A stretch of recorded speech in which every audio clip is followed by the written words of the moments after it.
सूर्यदेव की पत्नी संज्ञा से उत्पन्न पुत्र यमराज और पुत्री यमुना में आपस में बहुत प्रेम था। यमुना अपने भाई के प्रति बहुत परेशान रहती थी कि उनके उग्र स्वभाव के कारण उन्हें कभी कोई कष्ट न हो। यमुना बार बार यमराज से मिलने और अपने घर आने का निवेदन करती थी, लेकिन व्यस्तता के कारण वह अपनी बहन से मिलने नहीं जा पाते थे, क्योंकि यमराज का निवास यमलोक में था, जहां मृत आत्माओं को उनके कर्म के अनुसार गति मिलती थी। इसलिए वहां किसी का भी जाना वर्जित था।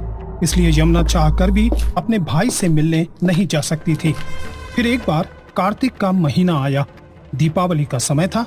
सबके घर त्योहार की चमक दमक थी और यमुना अपने जल महल में उदास बैठी थी। श्री कृष्ण भी नहीं है, वो भी अपने भक्तों में व्यस्त हैं। हर कोई अपने अपने कार्य में लगा हुआ है। कोई स्त्री अपने पीहर जा रही है, तो कोई भाई अपनी बहन से मिलने उसके घर जा रहा है। ना जाने हमारे भाई यमराज को मेरी याद कब आएगी। इतना सोच यमुना ने देवताओं के वैद्य अश्विनी कुमारों को बुलवा लिया। प्रणाम देवी, आज कैसे आपने हमें याद किया? बताओ, क्या संकट है तुम्हें? हमारा मन अपने भाई यमराज से मिलने के लिए व्याकुल है देव। और यम भैया हैं जिन्हें हमारी सुध तक नहीं है। कितने वर्षों से हमने उनका मुख तो दूर स्वर तक नहीं सुना। हमें कोई ऐसी औषधि दो कि हमारे मन को राहत मिले। बहन, तुम परेशान न हो। हम अभी यमलोक जाते हैं और यमदेव को तुम्हारा संदेश देकर तुम्हारी मनोदशा बताते हैं।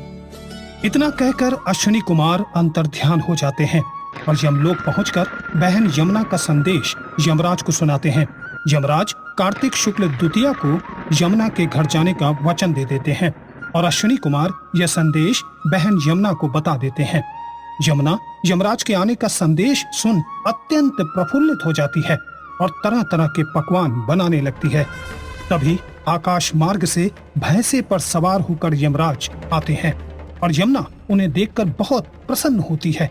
यमुना कहती है, प्रणाम भैया, आज आपको अपनी बहन की याद आ ही गई। आज मैंने कितने वर्षों बाद आपका मुख देखा है। आपकी आवाज सुनने के लिए मेरे कान तरस गए थे भैया। इतना कह यमुना रो पड़ती है और यमराज यमुना को अपने गले से लगा लेते हैं। अब अपने भाई को भीतर लेकर चलोगी या द्वार पर ही खड़ा रखोगी यमुना? यमुना यमराज का भव्य स्वागत करती है, द्वार पर दीप जलाती है, यमराज का तिलक कर भेंट स्वरूप नारियल देती है। तरह तरह के पकवान, फल और मिठाई से यमदेव का आतिथ्य सत्कार करती है। ऐसा स्वागत सत्कार मृत्यु के देवता यमराज का आज तक किसी ने नहीं किया था। इसलिए यमराज प्रसन्न हो यमुना से वर मांगने को कहते हैं। भैया, यदि आप मुझे वर देना ही चाहते हैं तो मैं आपसे बस यही मांगती हूँ कि आप हर वर्ष आज के दिन मुझसे मिलने आया करें, साथ ही भोजन भी किया करें। और भैया मैं क्या, संसार में कोई भी बहन अपने भाई के प्रेम से वंचित न रहे। तथास्तु। आज से ये दिन यम द्वितीया अर्थात भाई दूज के नाम से जाना जाएगा।